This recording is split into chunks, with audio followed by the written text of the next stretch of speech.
Le sucre perlé pour les gaufres liégeoises. Excusez l'état de la poêlonne, j'ai eu quelques problèmes techniques, donc en fait je suis sur la 3e batch de la journée en souhaitant que ce vidéo-là soit le bon. C'est simplement des résidus de sucre, donc ben franchement, il n'y a rien de dégueulasse là-dedans.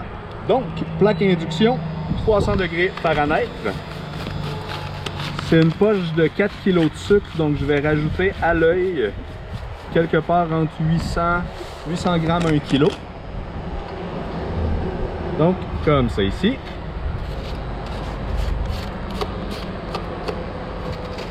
Aujourd'hui, en fait, je transformais beaucoup de sucre. Donc, j'y vais généreusement. Si c'est la première fois que vous en faites, je vais vous encourager à mettre beaucoup moins de sucre que ça. Peut-être pas à moitié moins, là, mais probablement, mettez pas plus que les 3/4 de ce qu'il y a là. Il faut se laisser de la place un peu pour travailler, vous allez comprendre bientôt. Donc, pour grossièrement à l'œil, un 3/4 de kilo, 1 kg de sucre, j'ai procédé avec 2 cuillères à soupe pleines d'eau, donc 30 ml d'eau. Et puis, je vais rajouter grossièrement une demi-cuillerée de plus. Et puis là, tout ce qu'on veut, c'est incorporer l'eau à notre sucre. Et encore une fois, si c'est la première fois que vous en faites, comme aujourd'hui, moi j'y vais à l'œil, allez-y très doucement avec votre eau, puisqu'il y a un certain point où on va avoir ajouté juste assez d'eau pour que le sucre puisse devenir un sirop. Et c'est quelque chose qu'on ne veut absolument pas. Donc commencez doucement, incorporez votre eau comme ça. Et l'eau, donc tout ce qu'on veut en fait, c'est qu'elle nous aide à avoir des agglomérations de sucre. Donc l'eau en fait, c'est ce qui devrait nous aider à commencer les perles, puisqu'il s'agit du sucre perlé.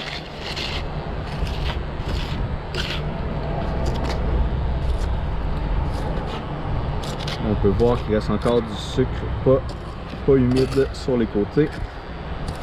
On va essayer de le ramener au milieu du mieux qu'on peut. C'est une manipulation que j'ai commencé à faire il y a moins d'1 an. J'en ai fait déjà beaucoup, mais je travaille encore à déterminer finalement là, comment perfectionner la manipulation. Donc des gestes que vous verrez aujourd'hui, il y en a qui seront nécessaires, il y en a d'autres qui sont peut-être du froufrou. À mesure finalement que je continue d'en faire et de raffiner l'art du sucre perlé, là, je pourrais déterminer qu'est-ce qui était superflu dans les gestes. Donc, sur l'induction à 300 Fahrenheit, j'aime bien cette température-là puisque on va commencer à voir éventuellement ici le sucre se liquéfier. Et c'est justement sur cette étape-là, quand le sucre commence à fondre, c'est là qu'on va savoir si on a mis trop d'eau. Si on a mis trop d'eau, là, on va voir, ça va devenir un sirop. En mélangeant le sucre fondu au reste du sucre encore en cristaux, on va remarquer qu'on n'est pas capable de garder une consistance solide. Donc là, à ce moment-là, pour réparer les pots cassés, il faudrait qu'on rajoute du sucre granulé.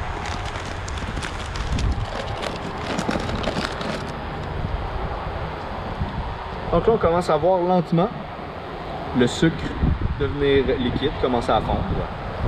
On va voir un peu ici. Donc, on commence à agiter. Dans la recette initiale que j'ai trouvée pour le sucre perlé, on appelait simplement à ajouter l'eau à feu très doux, à garder des mottes de sucre, là, quelque chose comme ça, bien sûr plus petites. Puis en fait, ce qu'on voulait, c'était les déshydrater à feu doux comme ça, très lentement. Bon, ce qui arrive, c'est que je l'ai trouvé un peu fragile. Puis au moment de faire la recette, c'est peut-être moi qui avais mal fait la manipulation. Mais je trouvais qu'elle s'effritait trop. On n'avait pas de texture en bouche. Même dans la pâte, en fait, on commençait à perdre les perles. Donc au final, moi, ce que j'ai décidé de faire, c'est de poursuivre, de travailler à 300 Fahrenheit pour tout le processus, ou du moins pour une bonne partie du processus. Simplement puisque ça nous permet d'aller chercher le petit sucre fondant comme ça. Donc, ça va nous permettre d'aller chercher des perles qui vont être non seulement plus croquantes, mais on va remarquer aussi que le sucre va commencer à légèrement caraméliser, donc à jaunir. Donc non seulement on va aller chercher plus de texture, mais aussi on va aller chercher une petite nuance sur la saveur de nos perles de sucre. On peut déjà commencer à voir, c'est peut-être juste moi avec le soleil, mais j'ai l'impression qu'ici on voit déjà une petite coloration.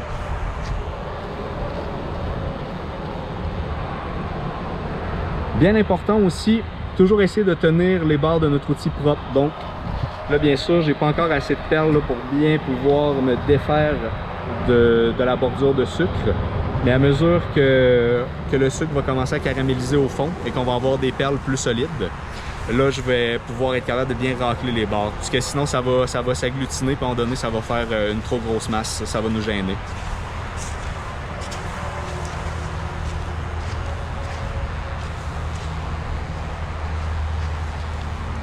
Donc ici, on peut voir, j'ai pas suffisamment brassé mon sucre.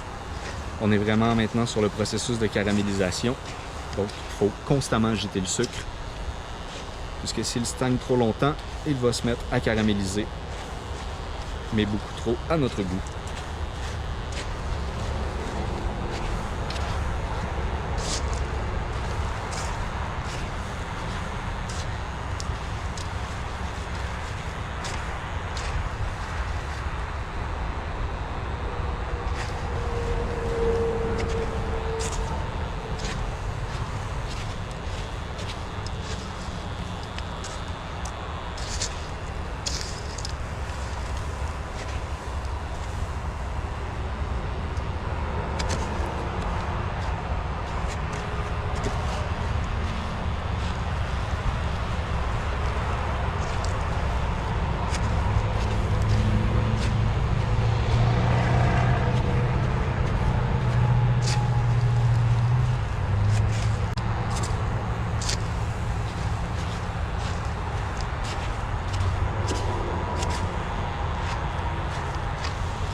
Donc là, je travaille avec une grosse masse de sucre. Ça va être assez difficile de contrôler la taille des perles. Sauf que si on travaillait avec peut-être le 3/4, la moitié ou le 3/4 de la masse de sucre que j'ai, on pourrait là, déjà commencer à essayer d'isoler des mottes comme celle-là qui seraient peut-être d'une taille acceptable. Mais bon, écoutez, aujourd'hui, je travaille avec des grosses quantités. Donc, on va dire au yable l'uniformité. De toute façon, je pourrais toujours là, essayer de tamiser, trier, peu importe, par la suite et de casser les plus grosses mottes. Mais quand elles sont fraîchement formées et que le sucre est encore très chaud, on peut essayer de bien les écraser comme ça avec notre outil.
Ouais, aussi peut-être un bon argument pour travailler avec un petit peu moins de sucre. On dirait qu'aujourd'hui, j'en gaspille un peu.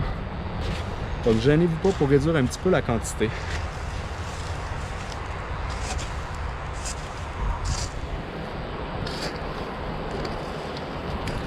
Bon, et puis là, maintenant, on commence à avoir des belles perles. Donc là, ce qu'on veut, c'est s'assurer que le sucre qui n'a pas encore commencé à perler, généralement caché sur les côtés, on veut essayer de l'amener au milieu.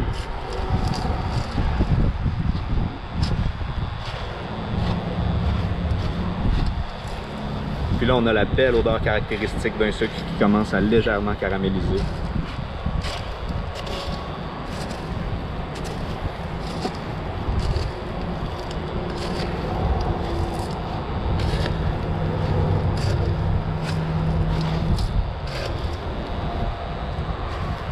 Donc des fois on perd rien quand on voit des grosses perles, à essayer de les écraser un peu.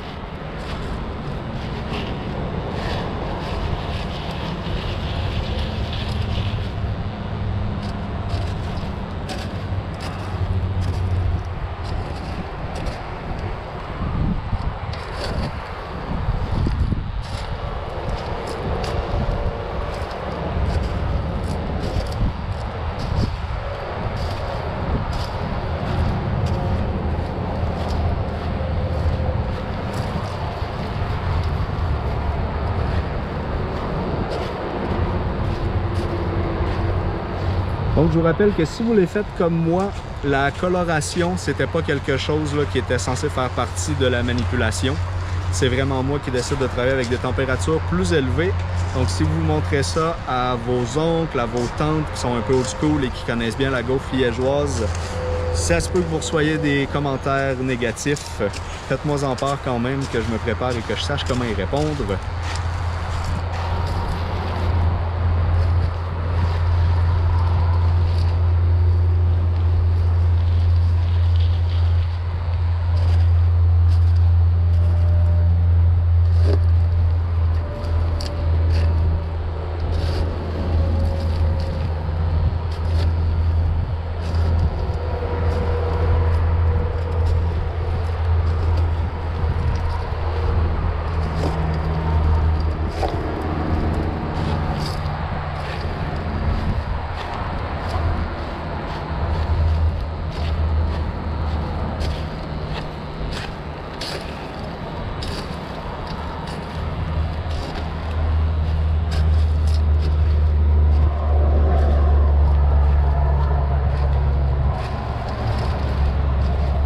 Bon, donc ça ici, voyez-vous, ça c'est une très grosse motte de sucre. Elle, il faut vraiment que je l'incorpore au reste avant qu'elle fige. Parce que là, plus qu'on a des grosses perles qui se forment, moins qu'il y a de masse uniforme au fond du chaudron. Donc le sucre en contact va bien sûr fondre plus vite. On remarque aussi la coloration qui s'accélère. Donc là, c'est vraiment important que j'incorpore le sucre sur les bords, que je le ramène vers le milieu où là, le fond peut bien fondre. Bien sûr, en le faisant un rythme où je laisse pas la masse au milieu caraméliser trop.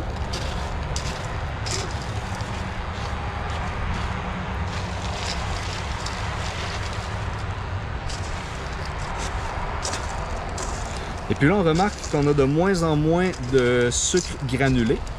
On a des petites perles, mais on a presque plus de sucre granulé. En fait, j'oserais dire que j'en vois plus. Donc, maintenant, je vais déterminer si je suis satisfait de la taille moyenne de mes perles.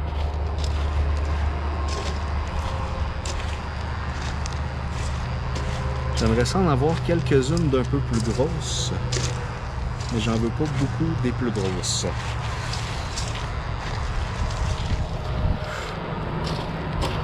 Bon, donc là maintenant ce que je vais faire, je vais baisser mon feu à 250.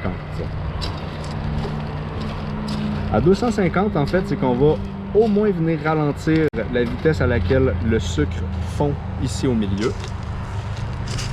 Mais on va quand même s'assurer qu'il y a encore une bonne chaleur, donc on va garder nos perles encore malléables. C'est comme on peut voir, là, on a encore du sucre fondu, donc collant. On va pouvoir contribuer à créer plus de perles, plus de grosses perles.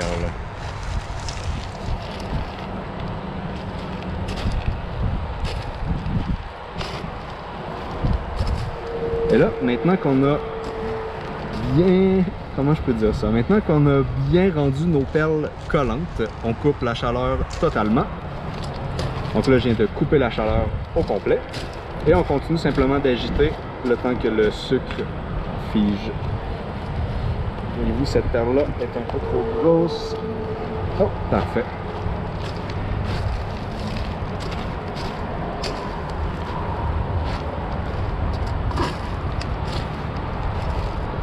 En même temps, les grosses perles dans les gaufres sont excellentes. Ça fait une bonne bouchée croquante, mais c'est parce que la perle, c'est 100% sucre. Pas très bon pour votre diabète. Donc là, voyez-vous, vraiment tout ce qu'on fait, c'est que l'on finit de travailler avec la chaleur accumulée dans le sucre.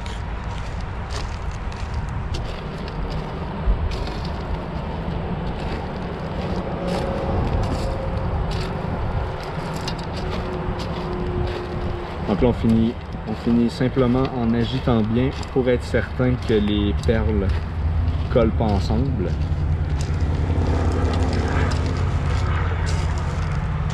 Et on remarque aussi la très belle coloration maintenant.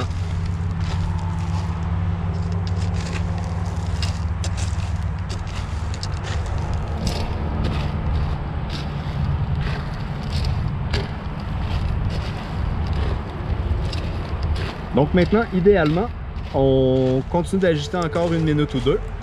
Sauf que là, on commence à voir que le sucre semble avoir figé au complet. Et puis ensuite, on laisse tempérer, bien entendu. On laisse tempérer pour être certain qu'il n'y a plus d'humidité, quoique déjà là, on finissait sur un caramel, donc toute l'eau était évaporée. Et donc simplement, on laisse tempérer comme ça. En l'occurrence, comme aujourd'hui, je travaille sur une grosse quantité, je vais stocker dans des pots maçons, des pots hermétiques. Sinon, un coup que c'est tempéré, on peut simplement procéder à faire la recette de gaufres liégeoises.